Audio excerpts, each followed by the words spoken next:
Shrimati Deepthi Mary Varghese, exit പോളുകൾ കോൺഗ്രസിന് നൽകുന്ന ആത്മവിശ്വാസം ചില്ലറയല്ല, UDF-നും നൽകുന്ന ആത്മവിശ്വാസം ചില്ലറയല്ല. ഇപ്പോൾ പോൾ പേഴ്സന്റ് വെച്ച് മാത്രം വലിയ തോതിലുള്ള ചർച്ചകളും മുഖ്യമന്ത്രി ചർച്ചകളും ഒക്കെ നടന്ന ഒരു പാർട്ടിക്ക് അനുകൂലമായി തന്നെയാണ് മുഴുവൻ എക്സിറ്റ് പോളുകൾ ഇവിടെ പ്രവചിക്കപ്പെട്ടത്. ടുഡേ സ്റ്റാണയ്ക്ക് മാത്രമാണ് ഒരു തൂക്കുസഭയ്ക്കുള്ള സാധ്യതയോ നല്ല പെർഫോമൻസ് LDF കാഴ്ചവെക്കുകയാണെങ്കിൽ അവർക്ക് കേവല ഭൂരിപക്ഷത്തിന് മുകളിൽ പോകുമോ എന്ന് പറയുകയും ചെയ്തത്. ഈ എക്സിറ്റ് പോൾ ഫലം എന്ന് പറയുന്ന ആത്മവിശ്വാസത്തിൽ ഊന്നി നിന്നുകൊണ്ട് ഇന്നിപ്പോൾ വലിയ തോതിലുള്ള ചർച്ചകൾ ഉണ്ടാകുന്നു. ദില്ലി കൂടിക്കാഴ്ചകളൊക്കെ മുഖ്യമന്ത്രി സ്ഥാനത്തേക്ക് കേന്ദ്രീകരിച്ച് നിൽക്കുന്നു തുടങ്ങിയ ചർച്ചകൾ ഉണ്ടാവുകയാണ്. ഈ അവസാന നിമിഷത്തെ കോൺഫിഡൻസ് നിങ്ങൾക്ക് എത്ര സീറ്റുകളുടേതാണ്? ഈ കോൺഫിഡൻസിൻ്റെ കാര്യത്തിൽ UDF-നെ സംബന്ധിച്ച് ഈ തെരഞ്ഞെടുപ്പിന് മുമ്പ് തന്നെ ഞങ്ങൾ വലിയ കോൺഫിഡൻസിലാണ്. ആ കോൺഫിഡൻസാണ് UDF-ന്റെ നേതാക്കന്മാർ, പ്രതിപക്ഷ നേതാവാണെങ്കിലും മറ്റ് നേതാക്കന്മാരാണെങ്കിലും ഒക്കെ പ്രകടിപ്പിച്ചത്, ഘടകകക്ഷികളുടെ നേതാക്കന്മാരാണെങ്കിലും ഒക്കെ പ്രകടിപ്പിച്ചത്. ആദ്യഘട്ടം മുതൽ തന്നെ ഈ തെരഞ്ഞെടുപ്പിനെ ഞങ്ങൾ നേരിടുന്നത് ഈ പൂർണ്ണമായും ഇപ്രാവശ്യം വലിയ ഭൂരിപക്ഷം, ഞങ്ങൾ ആദ്യം മുതൽ തന്നെ പറയുന്നുണ്ടല്ലോ, 100+ എന്നുള്ള സംഖ്യ പറയുന്നുണ്ടല്ലോ, 100+ എന്നുള്ള സംഖ്യ ഞങ്ങളുടെ ആത്മവിശ്വാസമാണ്. അപ്പോൾ ഇപ്പോൾ മാധു ചോദിച്ചതുപോലെ അത് എക്സിറ്റ് പോളിൻ്റെ ആത്മവിശ്വാസമല്ല, അത് കഴിഞ്ഞ 10 വർഷക്കാലത്തെ ഇടതുപക്ഷ ഭരണം എങ്ങനെയായിരുന്നു, അത് ജനങ്ങൾക്ക് അനുകൂലമായിരുന്നെങ്കിൽ, അല്ലെങ്കിൽ ജനങ്ങളുടെ അഭിലാഷങ്ങൾ മനസ്സിലാക്കി, ജനങ്ങളുടെ പ്രശ്നങ്ങൾ മനസ്സിലാക്കി, അല്ലെങ്കിൽ അതിന് പരിഹാരം കണ്ടുകൊണ്ടുള്ള അത്തരത്തിലൊരു ഭരണമായിരുന്നില്ല.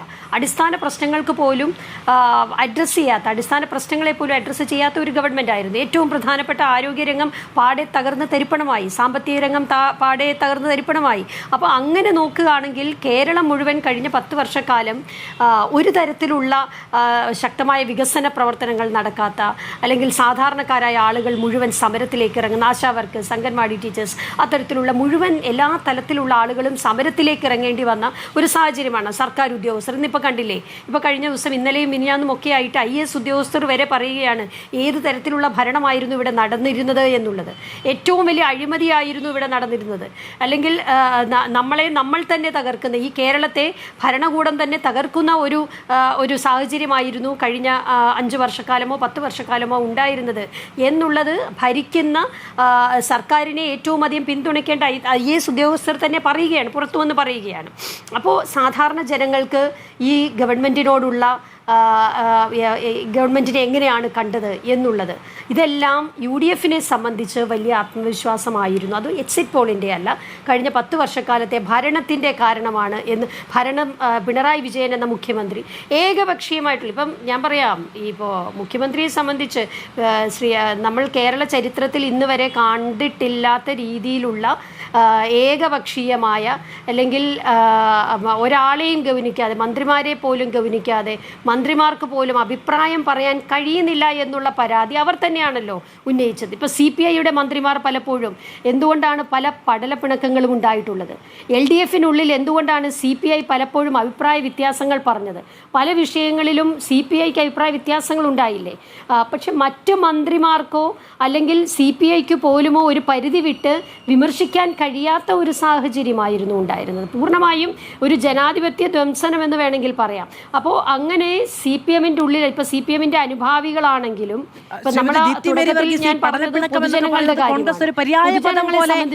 എന്ന നിലയ്ക്ക് വേണമെങ്കിൽ പറയാൻ കഴിയുന്ന ഒരു കാലം കൂടിയാണ് ഈ തെരഞ്ഞെടുപ്പിന്റെ പ്രചാരണത്തിന്റെ സമയത്ത് കടന്നുപോയതെന്ന് അങ്ങ് മറക്കുമെന്ന് ഞാൻ കരുതുന്നില്ല. ഇപ്പോൾ IAS ഉദ്യോഗസ്ഥരുടെ ഈ പ്രഖ്യാപനങ്ങളൊക്കെ വന്നത് ഈ എക്സിറ്റ് പോൾ കഴിഞ്ഞിട്ടും കൂടിയാണ്. അത് തെരഞ്ഞെടുപ്പിനെ ഒരു മിനിറ്റ്, തെരഞ്ഞെടുപ്പിനെ തന്നെ സ്വാധീനിക്കുന്ന എന്തെങ്കിലും കാര്യമില്ല. അതിനുശേഷമാണല്ലോ B അശോകിന്റെ ഒക്കെ ഈ പറയുന്ന തുറന്നു പറച്ചിലും വെളിപ്പെടുത്തലും ആരോപണങ്ങളും ഒക്കെ ഉണ്ടായത്. അത് തെരഞ്ഞെടുപ്പിനെ സ്വാധീനിക്കില്ല. ഒന്ന്, ഇനി അങ്ങ് പറയുന്നത് പോലെ കോൺഗ്രസും UDF-ഉം ഒക്കെ പറയുന്നത് പോലെ ഒരു തരംഗം എന്ന നിലയ്ക്ക് പറയാൻ കഴിയുന്ന എക്സിറ്റ് പോൾ ഏതെങ്കിലും ഒന്നുണ്ടായിട്ടുണ്ടോ? നല്ല പെർഫോമൻസ് ഉണ്ടെങ്കിൽ വേണമെങ്കിൽ സർക്കാർ രൂപീകരിക്കാൻ കഴിയും LDF-നെ എന്ന് സൂചിപ്പിക്കുന്ന തരത്തിലുള്ള എക്സിറ്റ് പോളുകൾ തന്നെയല്ലേ വന്നത്? അല്ല, അതായത് ഞാൻ ഈ IAS ഉദ്യോഗസ്ഥരുടെ കാര്യം പറഞ്ഞത് അത്തരത്തിലുള്ള ഒരു ഭരണമായിരുന്നു എന്നുള്ളതാണ് പറഞ്ഞത്. അത്തരത്തിലുള്ള ഒരു ഭരണമായിരുന്നു എന്ന് പ്രതിപക്ഷം പറഞ്ഞു. പൊതുജനങ്ങൾ സമരത്തിലേക്ക് ഇറങ്ങി, ആശാ വർക്കേഴ്സ് ഉൾപ്പെടെയുള്ള എല്ലാ ആളുകളും സമരത്തിലേക്ക് ഇറങ്ങേണ്ട ഒരു സാഹചര്യം ഉണ്ടാകുന്നു. അപ്പോൾ അതിനെയെല്ലാം അതെല്ലാം ശരിയായിരുന്നു എന്ന് കാണിക്കുന്ന അഭിപ്രായ പ്രകടനമാണ് ഈ IAS ഉദ്യോഗസ്ഥർ നടത്തിയത് എന്നുള്ളതാണ് ഞാൻ പറഞ്ഞത്. അപ്പോൾ ഈ എക്സിറ്റ് പോൾ ഞാൻ ചോദിച്ചോട്ടെ, എക്സിറ്റ് പോളിനെ സംബന്ധിച്ച് പലപ്പോഴും അത് തെറ്റുമാകാം ശരിയുമാകാം. അതിനെ ഒരു സൂചനയായി മാത്രമേ നമുക്ക് കാണാൻ കഴിയുള്ളൂ. എക്സിറ്റ് പോൾ എത്രയോ തവണ പൂർണ്ണമായും തെറ്റിയിരിക്കുന്നു. ഇപ്പോൾ വടകര തെരഞ്ഞെടുപ്പുമായി ബന്ധപ്പെട്ട് ഷാഫി പറമ്പിൽ ഏറെ പിന്നിലാണ്, ശൈലജ ടീച്ചർ വിജയിക്കുമെന്ന് പറഞ്ഞ് എക്സിറ്റ് പോളുകൾ വന്നില്ലേ? ചില ചാനലുകളുടെ, മലയാളം ചാനലുകളുടെ തന്നെ എക്സിറ്റ് പോൾ വന്നിട്ടുണ്ടല്ലോ. താങ്കൾ മുൻപ് ജോലി ചെയ്തിരുന്ന മാതൃഭൂമി ചാനലിൻ്റെ അതായിരുന്നു എന്നുള്ളതാണ് എൻ്റെ ഓർമ്മ. അപ്പോൾ ആ എക്സിറ്റ് പോളുകളെ ആശ്രയിച്ചിട്ട് രാഷ്ട്രീയ പ്രവർത്തനം നടത്താൻ പറ്റില്ല. പക്ഷേ കഴിഞ്ഞ 10 വർഷക്കാലം നമ്മൾ കണ്ട നേർക്കാഴ്ചകൾ, പൊതുസമൂഹം ഉന്നയിച്ച പ്രശ്നങ്ങൾ, ജനങ്ങൾ ഉന്നയിച്ച പ്രശ്നങ്ങൾ, ഇതെല്ലാം തീർച്ചയായിട്ടും ഈ പോളിങ്ങിനെ നമ്മുടെ വോട്ടിങ്ങിനെ ബാധിച്ചിട്ടുണ്ട്. അത് തീർച്ചയായിട്ടും അതുകൊണ്ട് തന്നെയാണ് UDFനെ സംബന്ധിച്ച് ഞങ്ങൾ വലിയ ആത്മവിശ്വാസത്തിലായത്.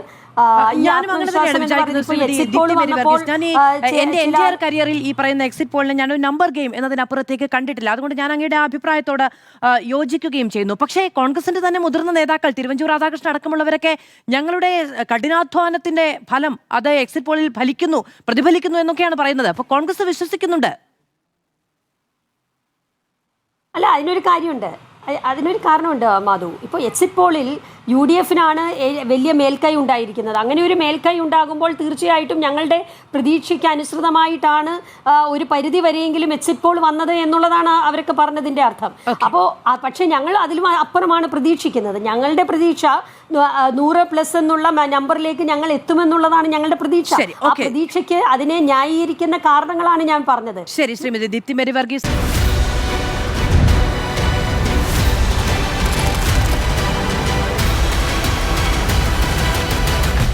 Debate with Madhu Saji.